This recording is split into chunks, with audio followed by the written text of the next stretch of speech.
ကျောင်းထဲကနှလုံးသားပိုင်ရှင်ကောင်လေးရဲ့ဖုန်းနံပါတ်ရဖို့ကျမသူ့ရဲ့အကောင်းဆုံးသူငယ်ချင်းနဲ့ရည်ရွယ်ချက်ရှိနီးကပ်လာခဲ့တယ်ဒါကိုမြင်လိုက်တဲ့ကောင်လေးကကျမအိမ်ကနနက်တစ်ခုတောင်းတယ်ကျမတွန်းဆုံမှုမရှိဘဲသဘောတူလိုက်တယ်အဲ့ညမိဘတွေအိပ်ပျော်သွားတဲ့နောက်ကျမတိတ်တဆိတ်မနက်ကိုယူလိုက်တယ်ကံမကောင်းစွာပဲကျောင်းရောက်တဲ့အခါအတန်းဆရာအားလုံးရဲ့အိတ်တွေစစ်ဆေးနေရတွေ့လိုက်တယ်မနက်ကိုချက်ချင်းတွေ့သွားတဲ့ပြစ်ဒဏ်အဖြစ်ကျမလမ်းလယ်မှာရက်စေခံခဲ့ရတယ်အဲ့ချိန်မှာကောင်လေးပါ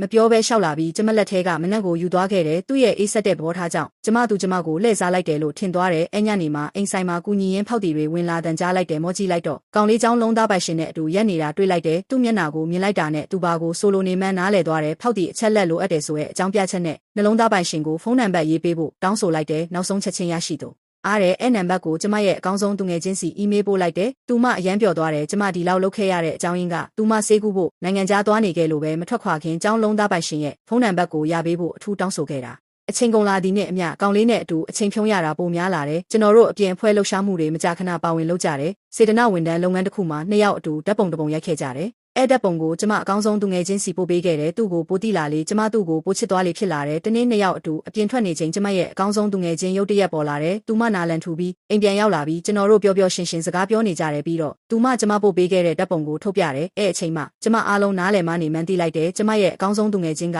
ကျောင်းလုံးသားပိုင်ရှင်ကိုမကြိုက်ဘူးသူမကြိုက်နေတဲ့ကောင်လေးကကျမချစ်မိသွားတဲ့အဲ့ဒီကောင်လေးပဲဖြစ်နေတယ်ကျမသူမကိုအမှန်တရားကိုပြောပြချင်ခဲ့တယ်ဒါပေမဲ့သူ့ရင်ဘတ်ပေါ်ကဒဏ်ရာရွံ့ကိုမြင်လိုက်တော့စကားတွေအားလုံးပျောက်ကွယ်သွားတယ်နောက်နေ့ကျမသူနဲ့ချိန်ထားတဲ့အချိန်ကိုတောင်သူမအတွက်ဆွလွတ်ခဲ့တယ်ဒါပေမဲ့အဲ့ရမှာကျမကိုမထိန်နိုင်တော့ပဲသူ့ကိုဖုန်းဆက်မိခဲ့တယ်နောက်တစ်စက္ကန့်မှာကျွန်တော်တို့စကားပြောနေရင်သူကျမရှိမှရုတ်တရက်ရောက်လာတယ်သူကျမကိုကြာကလေးကတိနေကြောင်းတိလိုက်ရတယ်ဒါတိုင်းသူခံစားချက်တွေဖွင့်ဟဝန်ခံတဲ့အခါကျမလက်ခံဖို့တတိမရှိခဲ့ဘူးညင်းပယ်ပြီးနောက်ပိုင်းရှောင်ရှားနေခဲ့တယ်နောက်တစ်နေ့ကျွန်တော်တို့၃ယောက်ပျော်ပွဲစားရုံအတူသွားခဲ့ကြတယ်စိတ်ပြက်နေလို့ကျမတို့လာကိုစတာစီးဖို့ဆုံးဖြတ်လိုက်တယ်မမျှော်လင့်ပဲသူကျမနဲ့အတူလိုက်လာခဲ့တယ်အဲ့ချိန်မှသူအမြင့်ကိုကြောက်တယ်ဆိုတာသိလိုက်ရတယ်ရုတ်တရက်သူကျမလက်ကိုစုပ်ကင်လိုက်တယ်ပြီးတော့အတန်ပြည့်အော်ဟစ်ပြီးကျမကိုချစ်ကြောင်းအော်ဟစ်လိုက်တယ်အဲ့ချိန်မှကျမနောက်ဆုံးသူ့ကိုအမှန်တရားပြောပြဖို့ဆုံးဖြတ်လိုက်တယ်